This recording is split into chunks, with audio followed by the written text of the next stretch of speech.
आदरणीय प्रधानमंत्री जी नमस्कार। मेरा नाम मधुमिता सेनगुप्ता है। मेरा बेटा कक्षा 9वीं का छात्र है।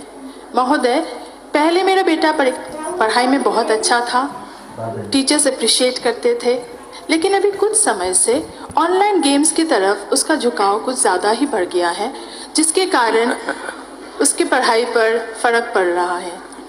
मैंने उसे बहुत समझाने की कोशिश की है, लेकिन मुझे लगता है मैं असफल हूँ। कृपया मेरा मार्गदर्शन कीजिए कि मैं इस स्थिति को कैसे संभालूं। धन्यवाद। पायनी, कृपया इस पर अपने विचार प्रकट करें।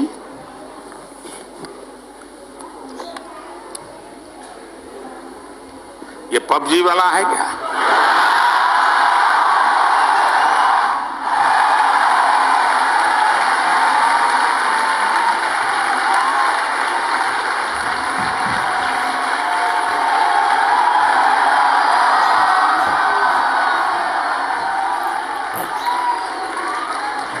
या तो फ्रंटलाइन वाला होगा।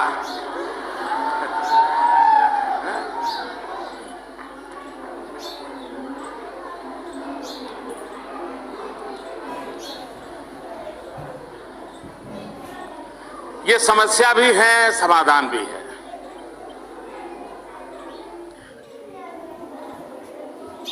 हम ये चाहें कि हमारे बच्चे टेक्नोलॉजी से दूर चले जाएं, फिर तो वो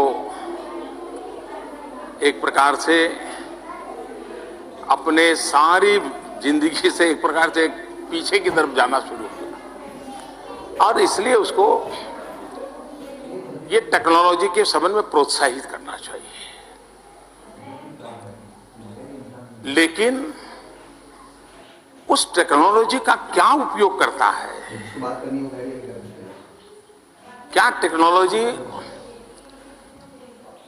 उसको रोबोट बना रही है क्या, या इंसान बना रही है?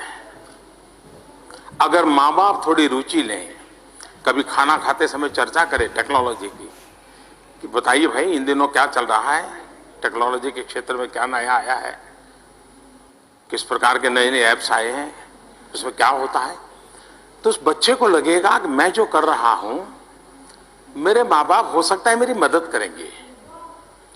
तो पहला काम तो आप किसी को रोक रहे। मैं देख रहा हूं यहां करीब करीब हर एक के हाथ में मोबाइल फोन है। हो सकता है कुछ लोग यहां प्रधानमंत्री के कार्यक्रम में होंगे, लेकिन कोशिश करते होंगे दोस्त को बताने के लिए मैं यहां बैठा हूं।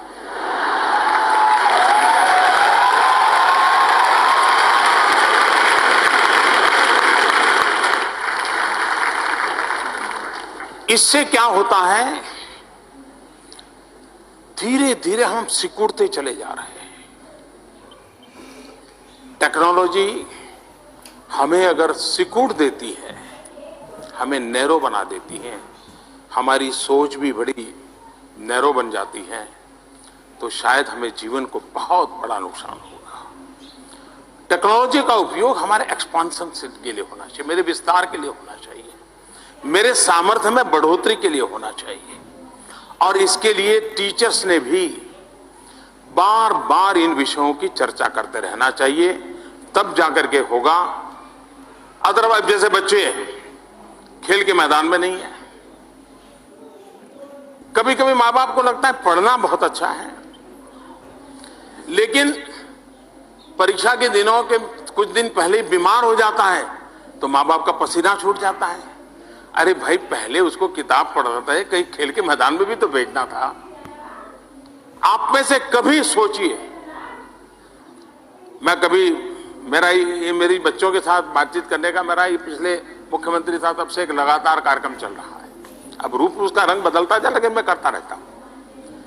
मैंने देखा है कि मैं कभी बच्चों को पूछता था कि कितने बच्चे हैं जिनका दिन में 4 बार मेहनत करने के कारण पसीना आया है शरीर पे। आप हैरान हो जाएंगे, गांव के बच्चे भी कहते थे नहीं ऐसा तो नहीं होता है। अब ऐसी कैसी जिंदगी, हंसना खेलना खुले मैदान में, ये जीवन का हिस्सा होना चाहिए, और वो एक नई ऊर्जा देता है।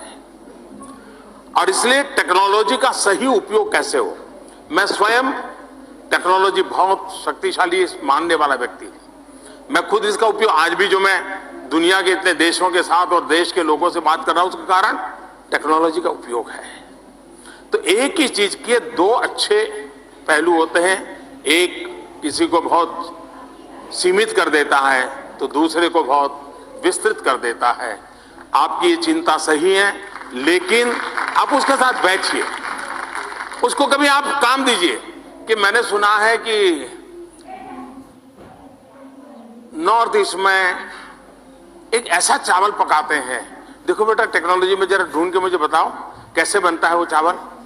तो उसको लगेगा हाँ माँ मुझे टेक्नोलॉजी की मदद से खुद को चावल पकाने का नागालैंड की पद्धति क्या है वो सीखना चाहती है। वो टेक्नोलॉजी आप दोनों को जोड़ने का कारण बन सकती है और उसका भी मन टेक्नोलॉजी से नई नई चीजें जानी जा सकती है, सीखी जा सकती हैं, जो जीवन में काम आ सकती है। उस पर आप धीरे धीरे धीरे उसको ले जा सकते हैं। आप कभी उसको पूछ सकते हैं कि भाई आज हमने सुना है कि स्पेस में ऐसा हुआ है, या आज हमने सुना है साइक्लोन आना है, तो तुम देखो जरा ये साइक्लोन आने की खबर कैसे देते हैं ये। तो वही बच्चा उसमें काम करेगा।